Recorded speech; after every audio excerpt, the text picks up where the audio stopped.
Hello guys, तो कैसे हैं आप लोग। लास्ट टाइम हमने आपको 12th केमिस्ट्री में चैप्टर सॉल्यूशन के अंदर कुछ कंसंट्रेशन टर्म्स पढ़ाई थी। उसमें हमने आपको कंसंट्रेशन इन ग्राम पर लीटर पढ़ाया था और उसके बाद आपको पढ़ाया था मास परसेंटेज। इसी तरीके से जो हमारी कंसंट्रेशन टर्म्स बच गई थी उन्हें हम आज पढ़ेंगे।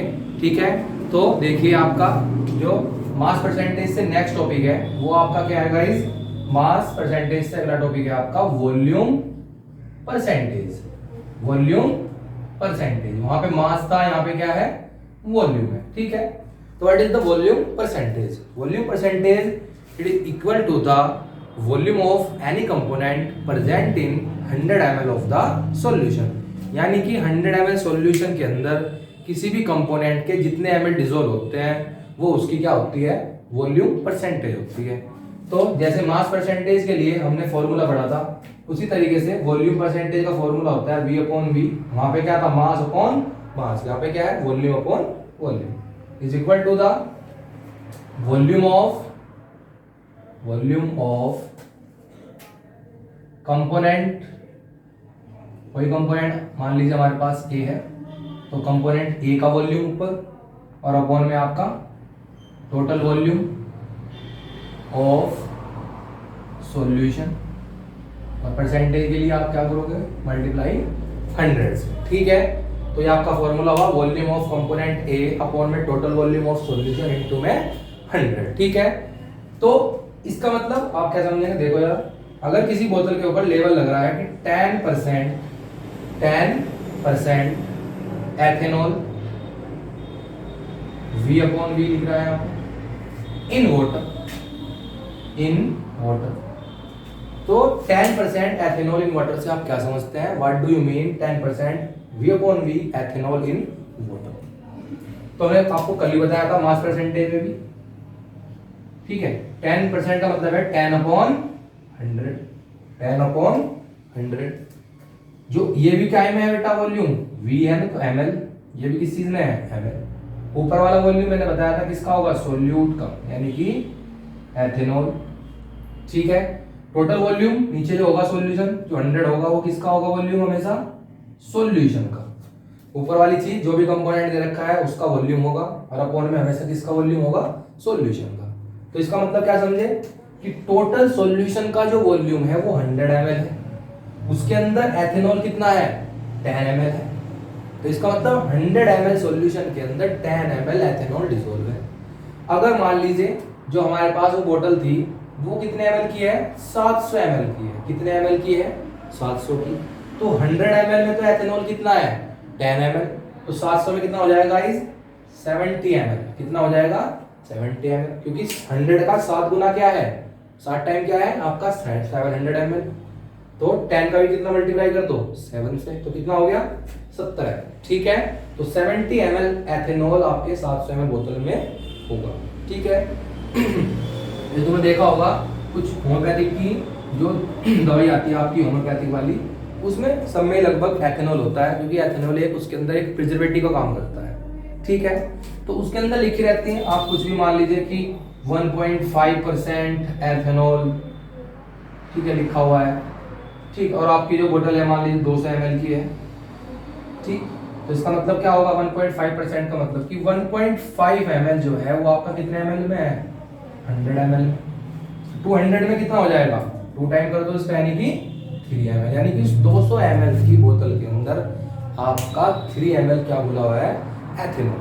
ठीक है गाइस, तो ये तो बात किसकी हुई थी, आपकी वॉल्यूम परसेंटेज की। इसी तरीके से नंबर जो हमारा 4th नंबर की कंसंट्रेशन जो है वो कौन सी है आपकी, मास वॉल्यूम परसेंटेज। यानी कि इसमें दोनों को मिक्स कर दिया, मास को भी और वॉल्यूम को भी। तो आपके 4th नंबर की जो कंसंट्रेशन है वो आपकी गाइस है मास वॉल्यूम परसेंटेज, यानी कि आपका W अपॉन V। यानी कि इसमें मास ऊपर रहेगा और वॉल्यूम क्या होगा, नीचे। तो इसकी क्या डेफिनेशन होगी कि it is equal to the mass of any component dissolve in 100 ml of the solution. तो W upon V percentage is equal to mass of any component upon volume of volume of solution into 100, volume of solution into 100। तो ये किसका formula हुआ आपका, किसका, mass volume percentage का। ठीक, अगर आपके पास मान लीजिए ये लिख रहा है कि 5% यूरिया, W अपॉन V लिख रहा है आपके सामने। ठीक, तो इसका मतलब क्या होगा कि पूरा सॉल्यूशन जो है वो आपका 100 ml है, उसके अंदर 5 ग्राम क्या डिजोल्व है आपकी, यूरिया। 5 ग्राम क्या है, यूरिया है। अगर 500 ml का सॉल्यूशन होगा तो यूरिया कितनी हो जाएगी टोटल, अगर 100 में 5 है तो 500 ml में कितनी हो जाएगी आपकी 25 ml हो जाएगी। कितने ml हो जाएगा गाइस, 25 ml। तो ये बात किसकी हुई, मास वॉल्यूम परसेंटेज। ठीक है, इसी तरीके से सबसे इंपॉर्टेंट टॉपिक अब आएंगे। हमारा जो नेक्स्ट टॉपिक है गाइस वो है आपका मोलैरिटी, कि व्हाट इज द मोलैरिटी। काफी इंपॉर्टेंट टॉपिक है। ठीक है, कुछ चीजें इसमें नहीं सीखेंगे। तो 5th नंबर की आपकी कंसंट्रेशन टर्म्स जो है वो आपकी क्या है गाइस, मोलैरिटी है। क्या चीज है, मोलैरिटी। कि what is the molarity, molarity क्या होता है। ठीक, तो molarity is equal to the number of moles of the solute present in the 1 litre of the solution. यानी कि आपके 1 लीटर सॉल्यूशन के अंदर किसी सॉल्यूट के जितने मोल डिसॉल्व होते हैं उसे आप क्या बोलते हो, मोलैरिटी बोलते हो सॉल्यूशन की। ठीक है, तो यहाँ पे एक नई टर्म्स आई आपके सामने, मोल्स। ठीक है, 11th चैप्टर में, जो फर्स्ट चैप्टर 11th केमिस्ट्री में, उसी के अंदर हम एक टॉपिक पढ़ते हैं मोल कॉन्सेप्ट। ठीक है, तो आपको पता होगा कि मोल कॉन्सेप्ट क्या होता है। ठीक है, तो देखिए इससे पहले मोलैरिटी को हम कैपिटल M से क्या करते हैं, डिनोट करते हैं। तो मोलैरिटी इज इक्वल टू, यानी capital M is equal to number of moles of solute, number of moles of solute upon क्या था, किस चीज के अंदर, volume of solution, volume of solution. ठीक है, जो सॉल्यूट के मोल्स हैं, या मोल्स को हम किससे लिखेंगे आप, स्मॉल n से, और वॉल्यूम किस चीज में लिखेंगे आप, कैपिटल V से। और वॉल्यूम को ऑलवेज जो न्यूमेरिकल करेंगे, ऑलवेज आपको किस चीज में रखना है, लीटर में रखना है। किस चीज में रखना है, हमेशा लीटर में। तो मोलैरिटी इज इक्वल टू क्या हुआ, number of moles of solute upon total volume of the solution. यानी कि M is equal to N upon V, यानी mole upon volume, mole upon volume. तो अब ये मोल्स आया वर्ड, एक मोल्स क्या होता है। मोल्स अगर एक सिंपल भाषा में बताऊं तो केमिस्ट्री के अंदर अमाउंट ऑफ सब्सटेंस के बारे में बताता है कि कितना अमाउंट आप ले रहे हैं। क्योंकि अगर आप दुकान पे जाओगे तो दुकान पे जाके आप ये बोलोगे कि भाई आपको इतनी किलो चीनी चाहिए, तो आप एक यूनिट का बताते हो वहाँ पे जाके, इतने किलो चीनी चाहिए या इतने दर्जन केले चाहिए, तो यूनिट बताता है। तो इसी तरीके से केमिस्ट्री में किसी अमाउंट के सब्सटेंस के अमाउंट को बताने के लिए हम क्या यूज करते हैं, मोल टर्म्स यूज करते हैं। ठीक है, कितने मोल हमने इस चीज के लिए हैं। ठीक है, तो मोल इज इक्वल टू आपका क्या होता है, mass of solute, moles is equal to mass of solute upon molar mass of solute. ये आपको 11th में पढ़ाया गया होगा। ठीक है, तो मोल्स इज इक्वल टू क्या होता है, mass of solute. Mass of solute को लिख देंगे आप WA से। ठीक है, और मोलर मास को आप लिख दो MA से। ठीक है, तो मोल्स इज इक्वल टू क्या हुआ, WA अपॉन MA, यानी कि मास अपॉन मोलर मास। तो यहाँ पे अगर फॉर्मूला जो बन के आएगा मोलैरिटी का, वो आपका क्या हो जाएगा, न्यू फॉर्मूला होगा आपका WA अपॉन में MA इंटू V।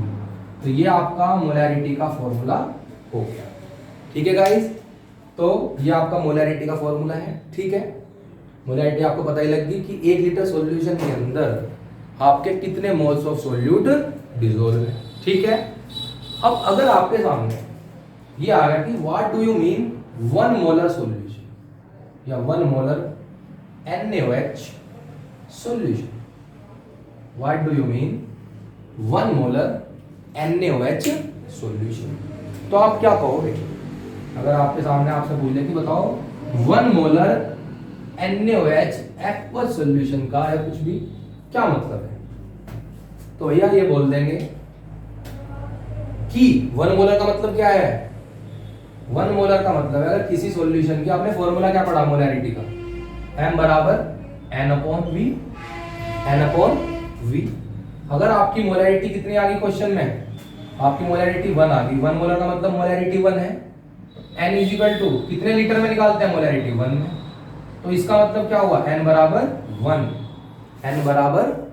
इसका मतलब कि 1 मोलर NaOH सॉल्यूशन का मतलब ये है कि 1 लीटर सॉल्यूशन के अंदर NaOH के 1 मोल डिसॉल्व है, NaOH के अंदर 1 मोल डिसॉल्व है। जब उस पूरे सॉल्यूशन का वॉल्यूम कितना होगा 1 लीटर, तो 1 मोलर सॉल्यूशन का मतलब ये होता है, ठीक है, कि 1 लीटर सॉल्यूशन के अंदर NaOH के 1 मोल क्या है आपके डिसॉल्व है, ठीक है गाइस। तो मोलर कंसंट्रेशन भी हम बोल देते हैं किस चीज को, मोलैरिटी को, ठीक है। क्वेश्चन में अगर मोलर लिखा आ रहा है तो आप समझ जाना कि इसका मतलब क्या है, मोलैरिटी है। अगर ऐसे लिखा मिल रहा है 3m, कहीं पे लिखा मिल गया 3m, ठीक है, H2SO4 सॉल्यूशन, तो इसका मतलब क्या समझोगे कि 1 लीटर सॉल्यूशन के अंदर, 1 लीटर सॉल्यूशन के अंदर H2SO4 के 3 मोल डिसॉल्व है। 3 मोल क्या है भैया, डिसॉल्व है, समझ में आई बात। तो ये तो बात किसकी हुई गाइस, मोलैरिटी की। और मोलैरिटी की यूनिट क्या होगी, फॉर्मूला क्या था, मोल अपॉन वॉल्यूम, यानी कि यूनिट हो जाएगी मोल पर लीटर, ठीक है। तो इसी तरीके से हमारे अगली टर्म आई 6 नंबर की, उसका नाम क्या है गाइस, मोलैलिटी। टर्म का मतलब क्या है भैया, मोलैलिटी। वो मोलैरिटी थी, ये मोलैलिटी है, ठीक है। तो मोलैलिटी और मोलैरिटी में इतना ही डिफरेंस होता है कि मोलैरिटी में अपॉन में वॉल्यूम आ जाता है, लेकिन मोलैलिटी में अपॉन में आता है मास ऑफ सॉल्वेंट, वो भी आपका केजी में। मतलब molality is equal to the number of moles of solute, dissolve in 1 kg of the solvent, dissolve in per kg of the solvent, ठीक है। यानी कि 1 किलोग्राम सोलवेंट के अंदर आपके कितने मोल्स डिसॉल्व होते हैं सोल्यूट के, वो आपकी क्या होती है, वो आपकी मोलैलिटी होती है, ठीक है गाइस। तो देखिए इसे लिखते हैं आप स्मॉल m से, ठीक है। आप इसे क्वेश्चन में मोलर भी पढ़ोगे, जब क्वेश्चन आएगा तो वहां पे लिखा मिलेगा इतने मोलर सॉल्यूशन है, ठीक है। तो स्मॉल m से लिखते हैं, तो small m is equal to क्या होगा कि number of moles of solute upon, वहां पे वॉल्यूम था मोलैरिटी में, यहां पे क्या होगा, मास ऑफ सॉल्वेंट, वो भी आपका किस चीज में, इन केजी, इन किलोग्राम, ठीक है गाइस। चलिए तो मोल्स को क्या लिखा था आपने अभी, n, ठीक है। जो मास ऑफ सॉल्वेंट है, मास ऑफ सॉल्यूट किससे लिख रहे थे आप, WA से, तो मास ऑफ सॉल्वेंट को लिख दो आप WB से, किस चीज से लिख दो, WB से। और मोल्स इज इक्वल टू तो आपने अभी पढ़ा क्या, mass of solute upon molar mass of solute, ठीक है। मोलर मास आपसे निकालने आते होंगे, नहीं आते तो हम जल्दी मोलर मास निकालने के लिए छोटी सी वीडियो डाल लेंगे, उसमें आप समझ लेना, ठीक है। तो मास अपॉन में मोलर मास, ठीक है। तो वहां पे रखेंगे तो फॉर्मूला क्या बन के आएगा, देखो गाइस, WA यानी मास of solute upon molar mass of solute into mass of solvent, और वो भी आपका किस चीज के अंदर, इन केजी, ठीक है। तो ये फॉर्मूला आपका किस चीज का हो गया, मोलैलिटी का। तो molality is equal to mass upon molar mass into mass of solvent, वो भी आपका किस चीज के अंदर, केजी में, ठीक है। तो ये आपकी मोलैरिटी होगी और मोलैलिटी, हमने ये भी पढ़ लिया। फॉर्मूले बहुत याद रखने हैं, क्वेश्चन जरूर आता है पेपर में, ठीक है। थोड़ा अलग टाइप से क्वेश्चन आएगा, थोड़ा सा मॉडरेट कर देंगे क्वेश्चन को, यानी सिंपल क्वेश्चन नहीं आएगा, ठीक है। इसी तरीके से अगर इसकी यूनिट पूछी जाए तो यूनिट होगी इसकी मोल पर केजी, मोल पर केजी। जैसे मैंने अभी बताया कि आपको पूछ लिया कि 1 मोलल NaCl का मतलब क्या है, 1 मोलल NaCl का सॉल्यूशन दे दिया, तो इसका मतलब क्या होगा तो गाइस मैंने बताया 1 मोलर NaCl सॉल्यूशन का मतलब ये है कि 1 किलोग्राम सॉल्वेंट के अंदर आपके जो NaCl के मोल है वे कितने हैं, 1 है। ठीक है, इसी तरीके से अगर आपके सामने दे दिया मान लो 5m सॉल्यूशन दे दिया 5m m का यहाँ पे क्या लिखा मिलेगा, अगर स्मॉल m लिखा मिल रहा है तो मोलैरिटी है और कैपिटल M लिखा मिल रहा है तो मोलैरिटी है, जैसे मैंने अभी पहले बताया आपको। ठीक है, तो 5m का मतलब क्या होगा कि 5 mole of solute dissolve in 1 kg of solvent, 1 kg of solvent। तो ये मोलल का मतलब था। तो मोलैरिटी हो गई, आपकी मोलैरिटी हो गई। ठीक है, तो बात ये आती है कि आप ज्यादा प्रेफर किसे करोगे, अगर आपको कंसंट्रेशन निकालनी है, ठीक है, तो आप प्रायोरिटी ज्यादा किसे दोगे, मोलैरिटी को दोगे या मोलैरिटी को दोगे।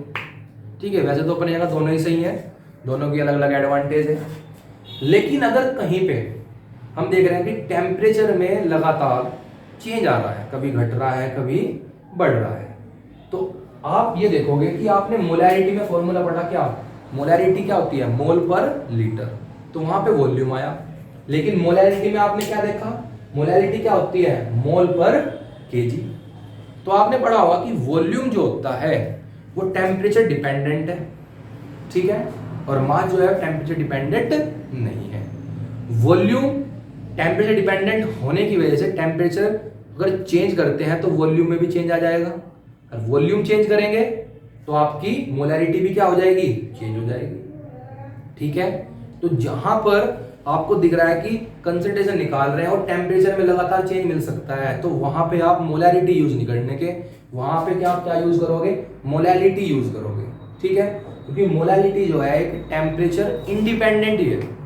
ठीक है, जबकि मोलैरिटी आपकी कैसी है, मोलैरिटी जो होती है आपकी टेम्परेचर डिपेंडेंट होती है, क्योंकि इसमें वॉल्यूम होता है।